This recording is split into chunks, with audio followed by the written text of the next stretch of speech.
Merci de nous rejoindre dans l'édito qui aujourd'hui s'intéresse au rapport 2015 du MBDHP. Le mouvement burkinabé des droits de l'homme et des peuples, en abrégé MBDHP, a livré son rapport sur l'état des droits humains au Burkina Faso en 2015.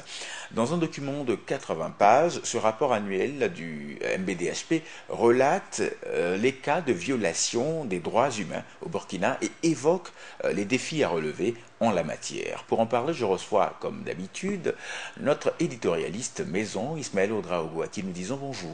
Roland Batois, bonjour. Mesdames et messieurs, bonjour à tous. Permettez-nous de souhaiter à tous les téléspectateurs de Burkina Info une excellente semaine en compagnie de nos programmes. Bien entendu. De ce pas, je m'en vais vous poser la question de savoir votre analyse sur ce rapport-là, après donc lecture. Alors disons tout simplement que le rapport donc, du MBDHP est un document de 80 pages, déjà cela a été dit, un document qui comporte 3 parties. La première partie donc c'est la description du contexte national, les violations des droits de l'homme relevées pendant le putsch et les autres cas de violation.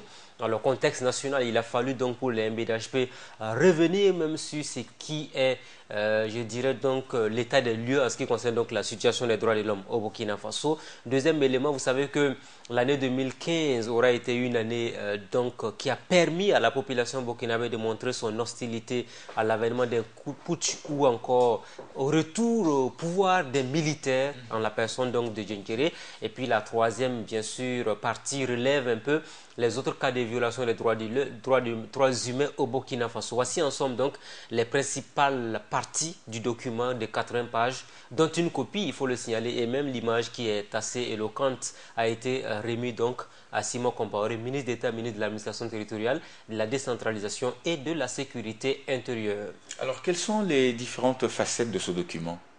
Alors, disons tout simplement que c'est un document qui se veut donc un outil, non seulement un outil d'alerte, mais également un outil de prévention, un outil de recommandation. Vous savez que le MBDHP, quand on parle d'organisation de la société civile au Burkina Faso, c'est l'une des plus crédibles, c'est l'une des plus, je dirais, les plus vieilles. C'est l'une des organisations aussi qui a fait la pluie et le beau temps et qui continue à faire le beau temps parce que le MBDHP a toujours été une structure constante dans la lutte. Et moi, je me rappelle encore tout récemment, la première fois que l'on a mis au grand jour donc les traitements inhumains dégradants, les services corporels, tout ce qui a lieu de faits attentatoires, on le dirait ainsi, donc au respect des droits de l'homme, c'est le MBDHP qui a déroulé et a fait ressortir ces éléments qui étaient du reste malheureusement donc l'acte à mettre, bien sûr, l'acte posé par les mouvements d'autodéfense, les corps locaux. Le MBDHP a été la première structure au Burkina Faso à montrer des images de personnes qui avaient été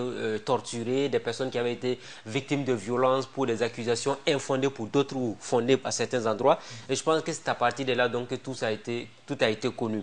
Alors disons tout simplement que le document, il est revenu naturellement donc pour ce qui est de la perception du MBDHP sur un certain nombre de faits importants. Vous savez que la transition avait pour mission essentielle donc l'organisation des élections présidentielles et législatives de 2015.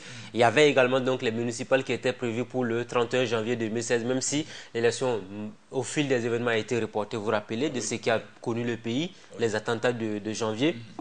Conséquence, il a fallu donc permettre au nouveau pouvoir d'organiser les élections municipales. Alors, pour le MBDHP, le contexte national de 2015 aurait dû être un contexte d'élection, un contexte marqué également par la justice. Malheureusement, le MBDHP tire le constat ou les constats suivants.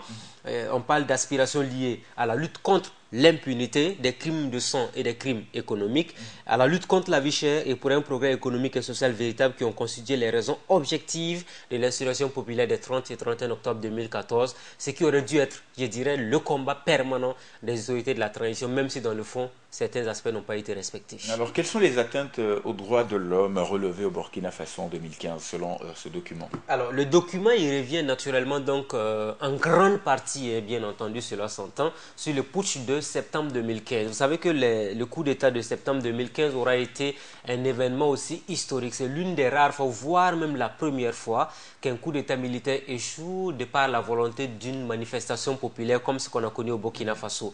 Il a fallu donc qu'il y ait beaucoup de mobilisation. Il a fallu qu'à tous les coins du pays, on arrive à rejeter ce putsch. Mais ce rejet ne s'est pas déroulé aussi dans la quiétude.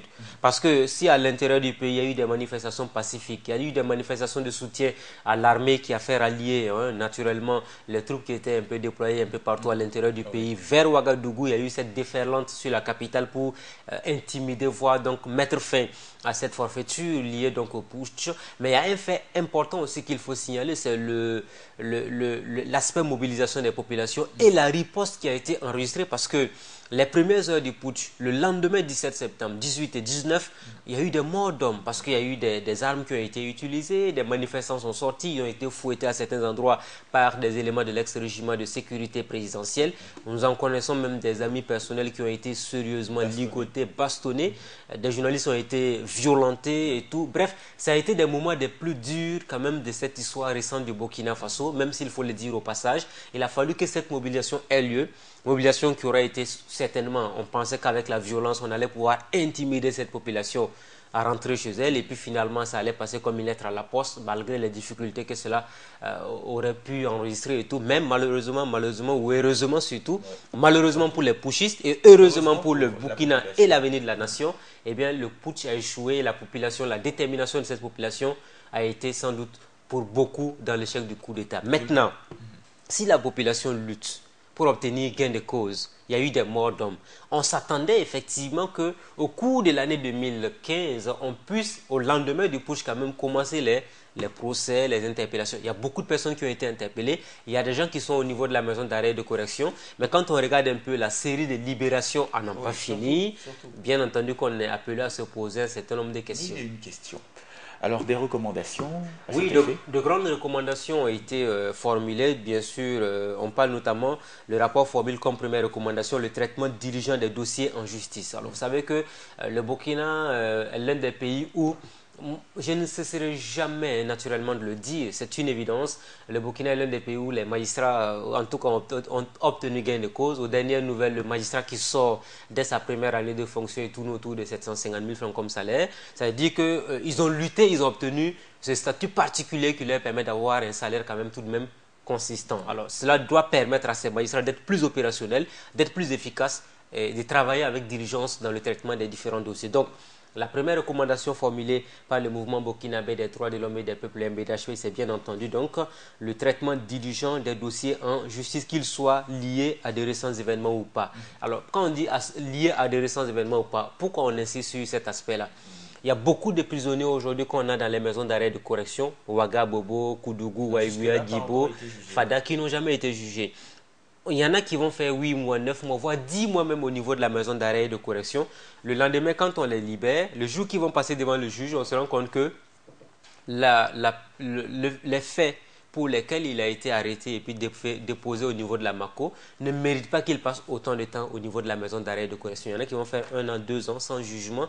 Les jours qui sont jugés, peut-être c'est une histoire de vol de poulet, il y a une histoire de vol de cabri et autres, mais c'est des faits mineurs, hein, c'est des délits mineurs comme on pourrait le dire. Après, maintenant, bon, on se rend compte que la personne ne devait pas passer, peut-être c'était une condamnation de 6 mois, de 8 mois ou de 12 mois tout au plus, mais il a passé plus de temps qu'il ne fallait. Donc, il faut qu'il y ait plus donc, un traitement diligent de tous les dossiers en justice. Et puis, il y a également d'autres recommandations qui ont été formulées naturellement par le MBDHP, allant dans le sens de l'accélération des procédures pour le jugement de l'ensemble des dossiers pendants en justice. Alors, quand on parle de dossier pendant, suivez mon regard, on parle notamment du dossier Thomas Sankara. Alors là aussi, des avancées significatives ont été enregistrées en 2015 avec l'ouverture des tombes. On ne s'attendait jamais, parce qu'au temps du président Compaoré, à tout moment, la justice burkinabé s'était déclarée incompétente. Et pour la première fois de l'histoire du Burkina, on a pu ouvrir les tombes de Thomas Sankara et de ses compagnons. C'était assez émouvant et tout ce qu'on veut, mais cela aura permis tout de même d'avoir des indices, même si les tests ADN n'ont pas confirmé à 100%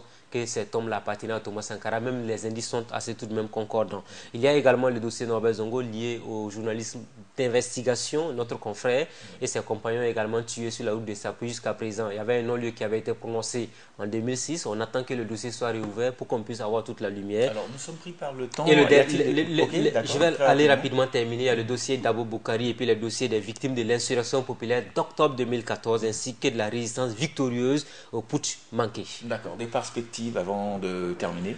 Rapidement, donc, les perspectives, c'est de faire en sorte que le Burkina continue à promouvoir les droits de l'homme, la liberté d'opinion et d'expression surtout, qui sont des éléments très importants, mais également aussi un aspect important que nous allons le souligner tout à l'heure. Il est important pour nous de dire que c'est bien de lutter pour qu'il y ait plus de justice, mais la justice aussi doit pouvoir avoir le temps de bien faire son travail, parce que dans l'accélération des procédures, on peut faire des erreurs, et les erreurs, généralement, les victimes sont les personnes qui seront condamnées sans doute dans l'illégalité. D'accord. Je rappelle que c'était l'édito en compagnie de Ismaël Ouedraogo. Aujourd'hui, l'édito a porté sur le rapport 2015 du MBDHP. Édito que vous pouvez retrouver sur la page Facebook de la télé Burkina Info TV.